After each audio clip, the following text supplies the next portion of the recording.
Oh, fucking hell.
Oh, sorry. It's a cat. Wendy's cat. Yes. I've got a whiny cat like that. Oh. Oh. That's Bella. She's extra special. Oh. I'm just going to mute.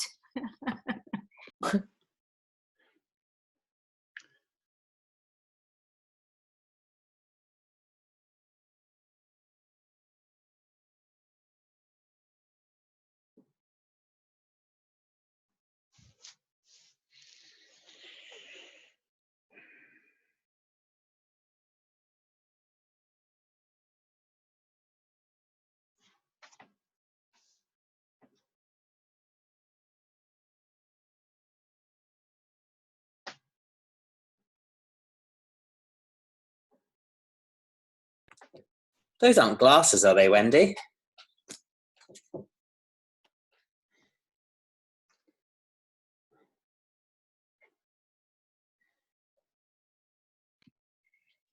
No, John, they're not glasses. I don't need them. It's just a theatrical prop. Yes. Yeah. They're just tiny, tiny, tiny, tiny writing.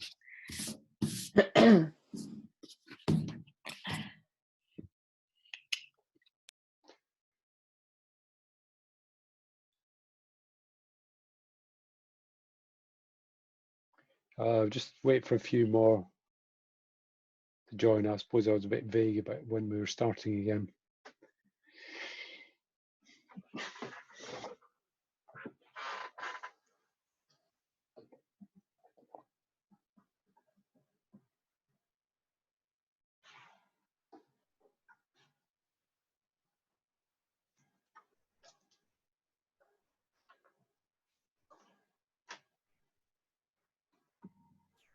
Donald, while we're waiting, can I ask a question? Of course, absolutely, yeah.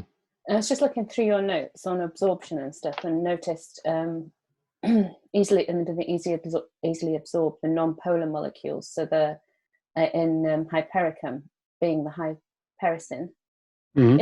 Is that the one that degrades after 2 weeks? I can't remember. I think Robin said something about that, or is that the hyperformin? I can't remember, but yes, some of the worry about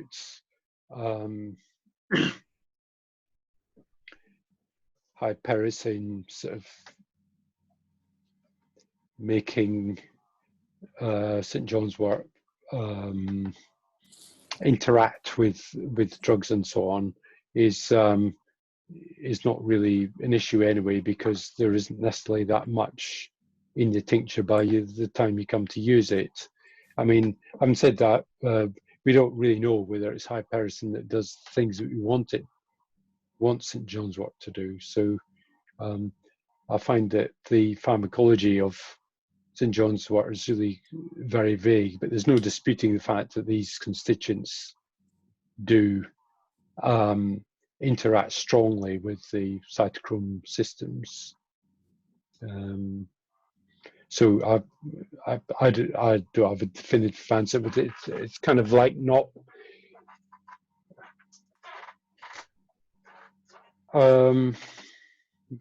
exactly not my area, but I've not followed it in detail.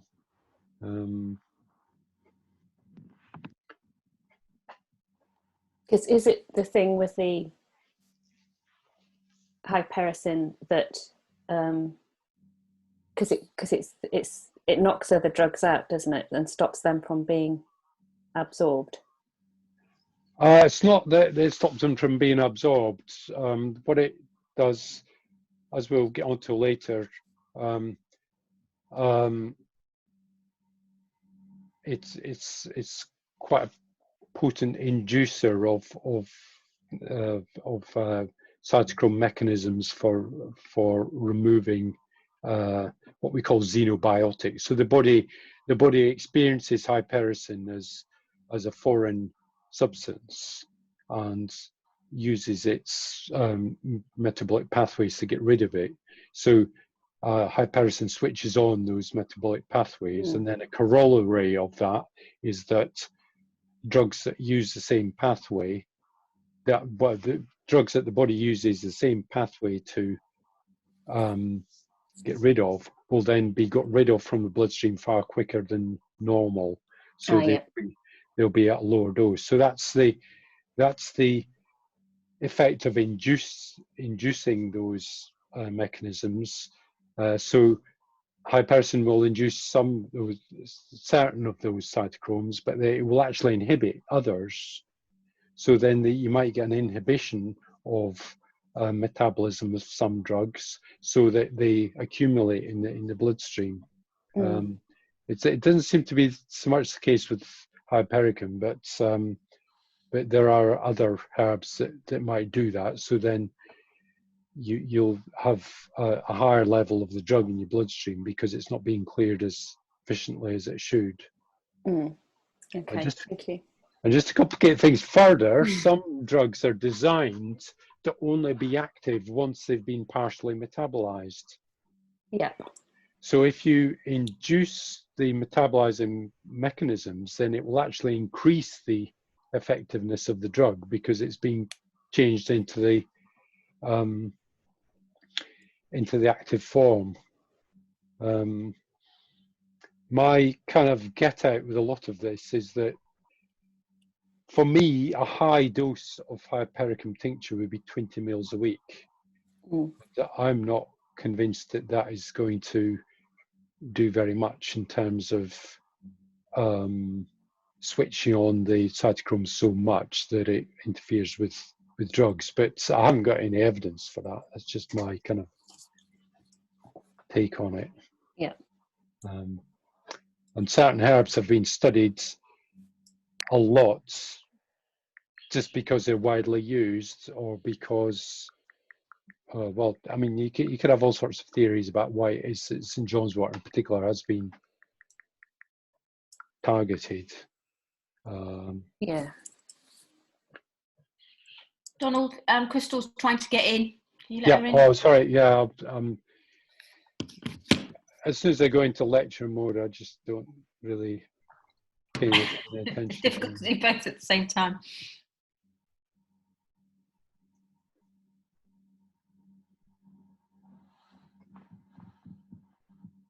Right, so who have we got now? Is everybody here? Claire's back in. Tifa, Crystal.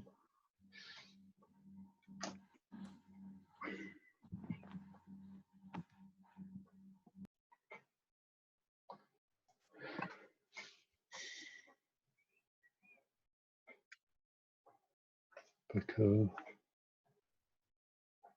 Lulu come back in? Yes. Hello, Lulu. And Katie. So, right. Well, I've had another look at my PowerPoint, so I could have a bit of a whiz through. But before I do that,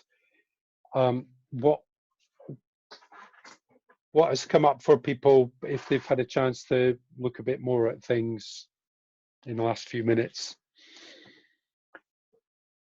So bits you don't understand or comments you want to make about it all?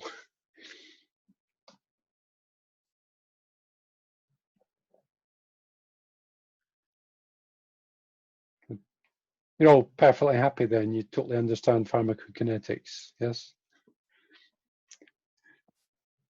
Don't know about that. Yeah.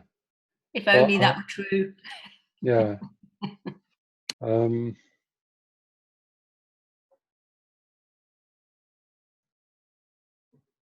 So I was just reading the bit about the microbiome and the absorption of the factors affecting gut absorption. I think that's just a really big area that I find difficult to get. I understand the basis, but there's a lot. There's just a lot, isn't there? Yes. And you know, I think it's developing area, isn't it? But the main thing to get hold of there would be that, as we know, a lot of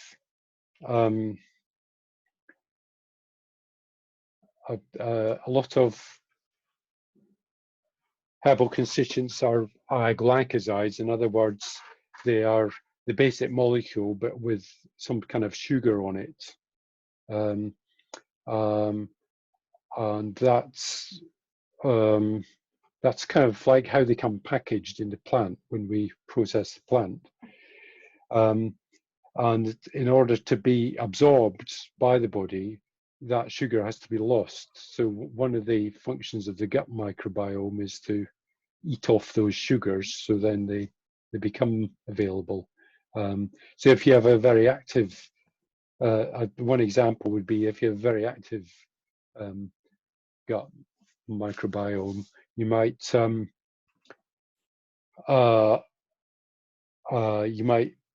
have lily of the valley cardiac glycosides in your bloodstream, and then your body's trying to clear it, so it gets excreted through the bile as a glycoside. But then if the sugar gets eaten off again, then you've got something that is effectively very similar to cholesterol, so it's very easily reabsorbed. So for any of those cardiac glycosides, there's a kind of sort of gut liver cycle, just as there is for cholesterol in the body. So you keep trying to excrete it, and it keeps being reabsorbed. So this so lily of the valley doesn't cause the same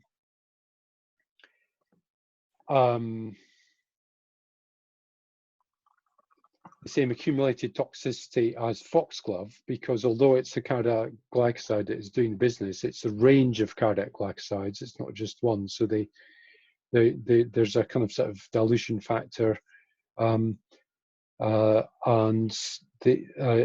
it will be a cycle of absorption and excretion, it won't accumulate in the bloodstream to the extent that the digoxin might do from foxglove.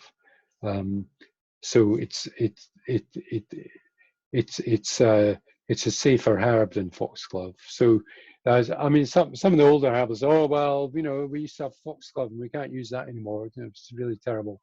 But I've always felt that lily of the valley was a much safer remedy anyway. So that'd be an example of something that is dependent on the health of your gut microbiome. Any other questions arising?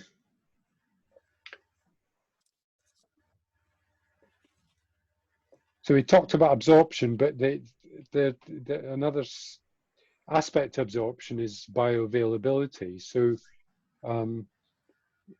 you could have a herbal product that is got a massive dose of, I don't know, St. John's wort or something in it, and then theoretically it will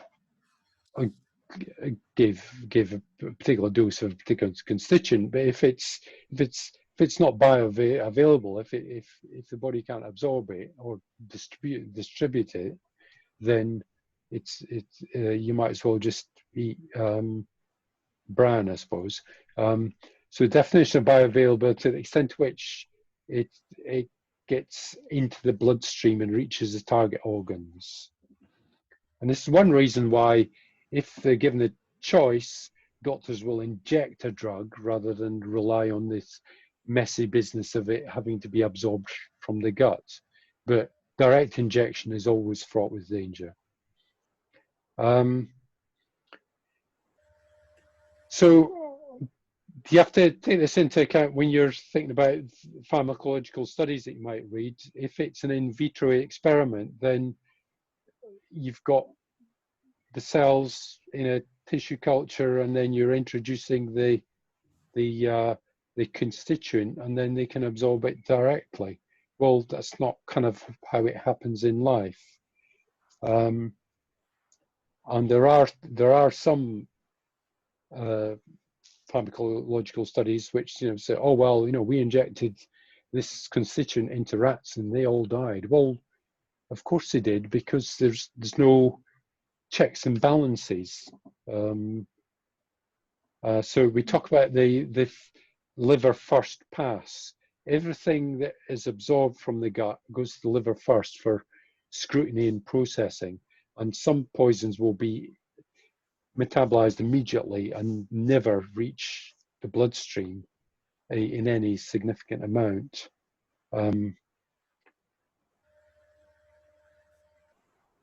So things that might have poor bioavailability, very large molecules. So tannins are very rarely absorbed into the bloodstream because of their low solubility in lipids, but also because they bind to proteins in the gut lumen. So we're using tannins for a very direct effect on the gut lining. And then, of course, we've got to explain, how do tannins tone up the whole body if all they're contacting is the gut? So that gets you into quite abstruse ideas about how there's a connection between the gut being tightened and the other mucous membrane. So there's some sort of connection there. And I won't go into that today, but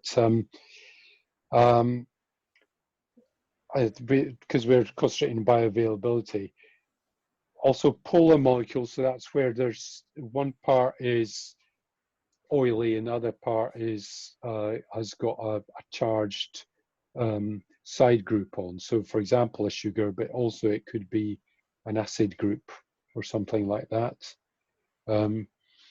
So the triterpenoid glycosides, like cardiac glycosides we talked about.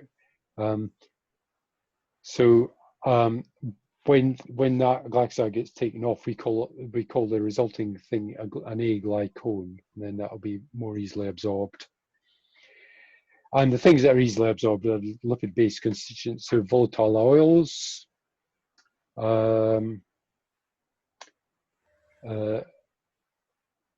flavonoids that aren't glycosides will be absorbed easily. So chamomile cream can have a healing antioxidant, anti-inflammatory effects because of the flavonoids.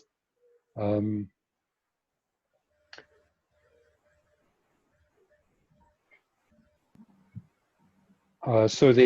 hypericin is easily absorbed,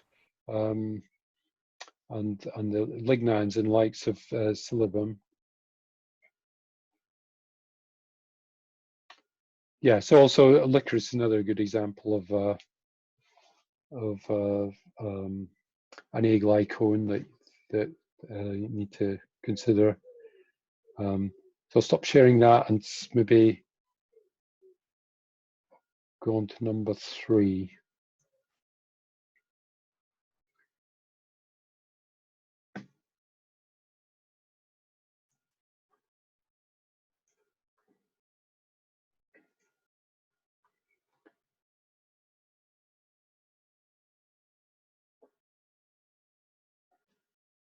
Oh, that's number 2, isn't it?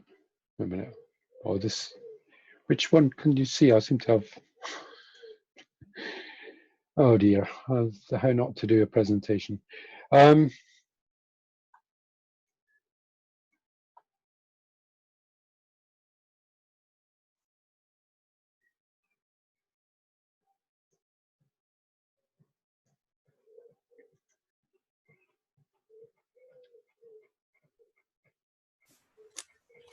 not absolutely sure which one I'm sharing now.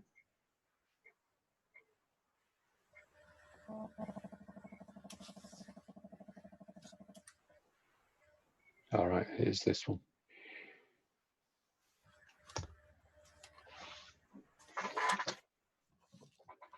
Okay, so substances have to cross several membrane barriers. So there's so for so having got stuff into the bloodstream, it's then got to cross from the capillaries into the tissues. So it's the substance has got to go through the capillary cell membrane, through or through the gaps between the cells, and then also cross the cell membrane into the tissue cell itself. Which one am I looking at?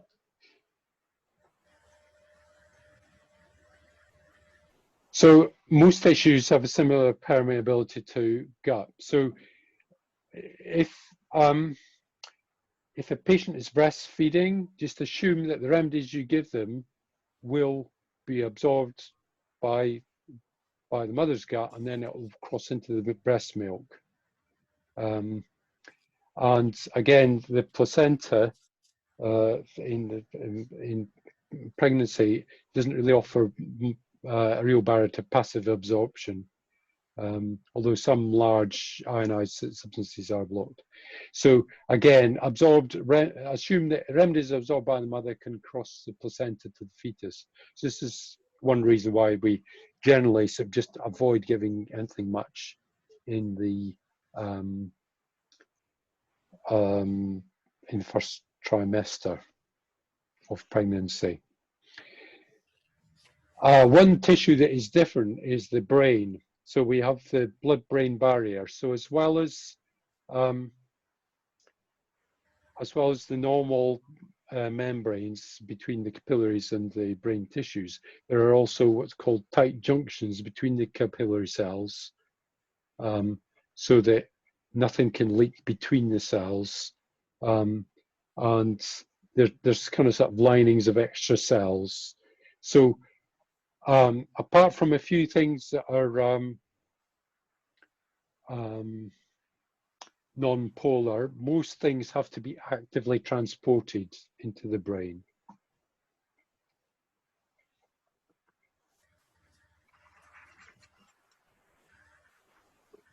And then another area that will affect remedy distribution will be protein binding. So a lot of molecules have to be carried through the bloodstream on something like albumin.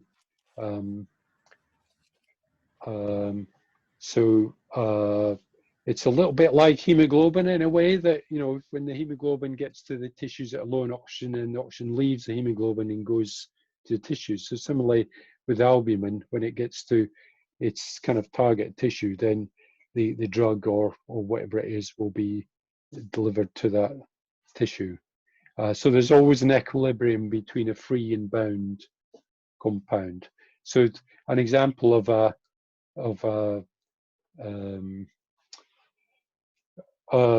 carrier molecule would be sex hormone binding globulin, which carries the sex hormones through the bloodstream, and then there's always a dynamic between say bound globulin bound testosterone and free testosterone, and that will have an impact on how the tissues respond.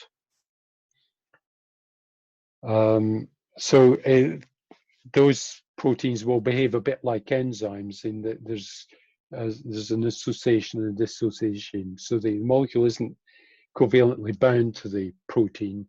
It sort of sits in something similar to an active site that you get in an enzyme. Oops. Of course, the biggest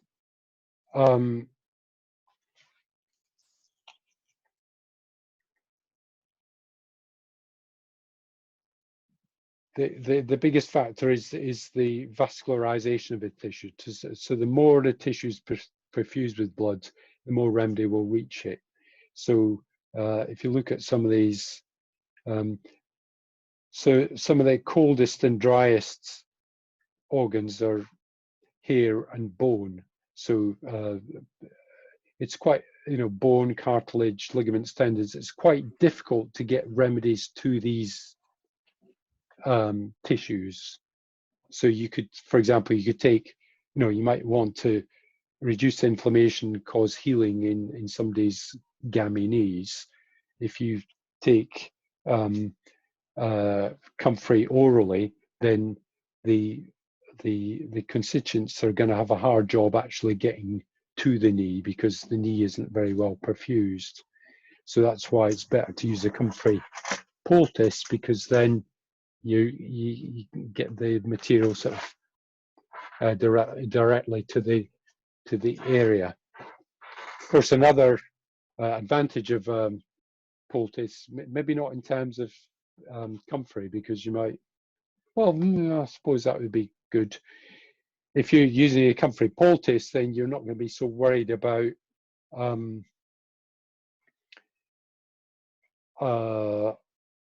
pyrrolizine alkaloids getting into the systemic bloodstream and the liver trying and failing to metabolize them and poisoning itself in the process, which is what happens with veno-occlusive disease of the liver with certain pyrrolizine alkaloids. Any sort of questions about distribution, remedy distribution?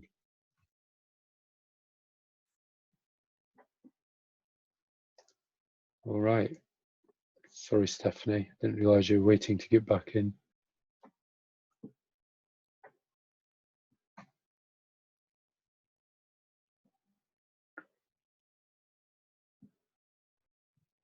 All wonderfully clear, is it? Well, I remember doing a bit of this last year with Robin. Yes, yeah. So Well, it's kind of drip feeding back into my brain. yes, yeah. Well, it's kind of like spiral learning, really. Yeah. This is way more detailed, but yeah. Yeah. Right.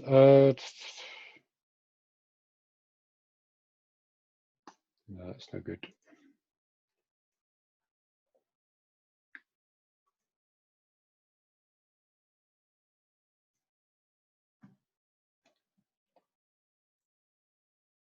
Right, the kind of biggie that usually does people's heads in is remedy metabolism. So you might have heard people talk about phase of one metabolism, phase two metabolism. I covered that in one of the video lectures. So I alluded earlier on to the idea that herbal constituents are experienced by the body as being xenobiotics, in common with drugs and other poisons. What we mean by metabolism in the widest sense is biochemical transformation of one substance into another form. When we talk about remedy metabolism, we're being very specific in terms of, if you like, excretory metabolism. So therapeutic substances are secondary compounds that are not dealt with as nutrients. So definition of a xenobiotic, they're a foreign biologically active substance. So in phase one, what the metabolic systems are trying to do is add or expose a reactive functional group, just to make the substance that you're dealing with more reactive. So if a molecule already has a functional group, then this stage might be skipped. In phase two, you conjugate, you stick something, you bind something onto that reactive functional group, which then, if you like, neutralizes it well, it could neutralize it in terms of making it pH neutral, but it neutralizes it in terms of making it less harmful. And then phase three metabolism is the actual excretion. So most of this metabolism happens in the liver, in the hepatocytes, and there's a relatively small number of enzymes that do this, and the most have non-specific substrates. So they'll be geared up to target a particular kind of side group, maybe, for a molecule. So you might get a range of different molecules of different shapes and sizes, but what they've got in common is maybe they've got an aldehyde group on or something. So a particular cytochrome system will deal with those. Metabolism also happens in the plasma itself, in the bloodstream, also in the kidneys and in the lungs. And there are some metabolic systems in the gut. Well, there's digestive enzymes, of course, and influence of the gut flora, but also the intestinal cells have some xenobiotic handling mechanisms. So because these rely on what are effectively enzymes, they're capacity limited. So the clearance of the xenobiotics will depend on how many enzyme sites are available. So we talk about the dose response curve model. Not sure if I think that comes more on another slideshow.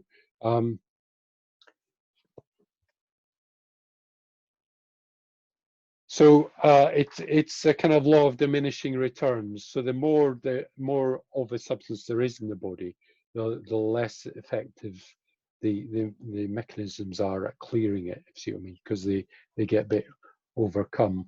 And this can happen quite suddenly. So you might be, well, let's take an example that many of you might have experienced yourselves, that you're sitting around with friends having a few drinks, and you maybe have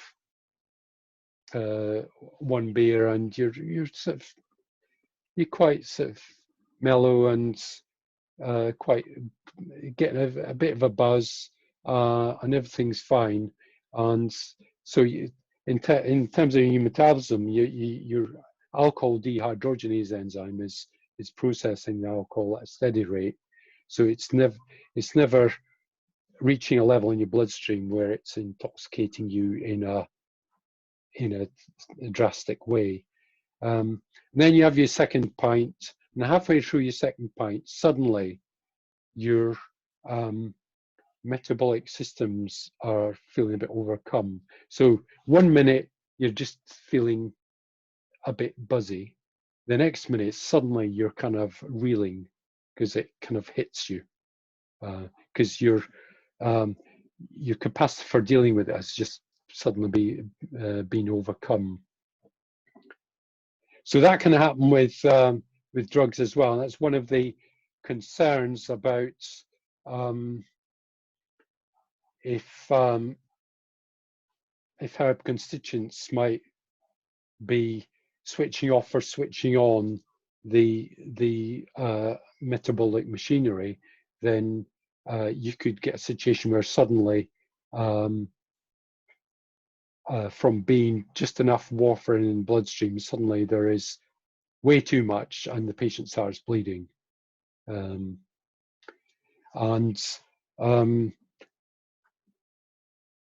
I think it is in another lecture where we talk about the therapeutic window. You remember coming across the therapeutic window? Can anybody tell me about the therapeutic window or the therapeutic index?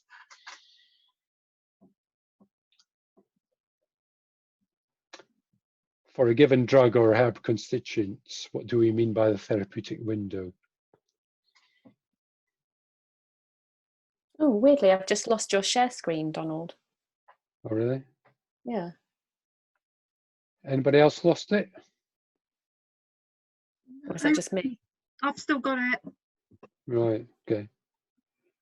Well, this was kind of like an aside in a way, so So therapeutic window, it's the window between a dose that is effective and having effect and a dose that is Adverse. And for certain drugs and certain herb constituents for that matter, that therapeutic window is really quite narrow. So that, you know, if anything could suddenly boost the concentration of warfarin, it could potentially go into the dangerous zone. So herb constituents that would have that problem might be some of the potent constituents in the Schedule 20 herbs. So that's kind of like why we handle Schedule 20 herbs separately, because their actions are much more like a focused single compound drug, and you can get into toxicity very easily.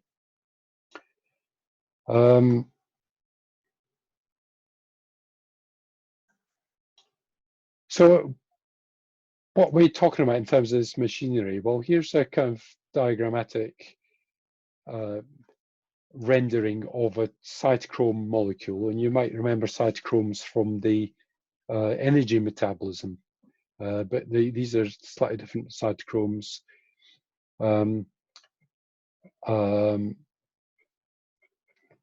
So here's a cytochrome molecule embedded in the membrane.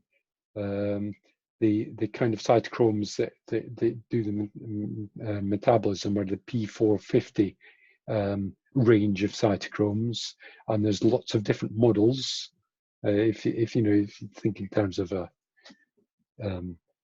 factory production line. So it acts in concert with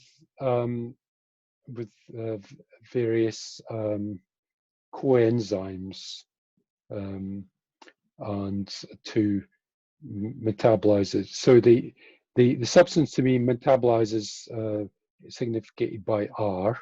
So what will happen is that something will get added onto the R, in this case a hydroxyl group, and then that's the phase 1 metabolism of it.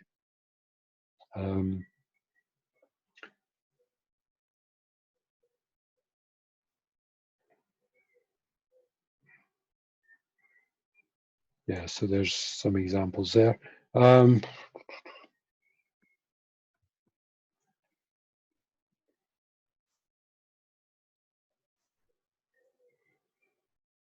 So in phase 2, you have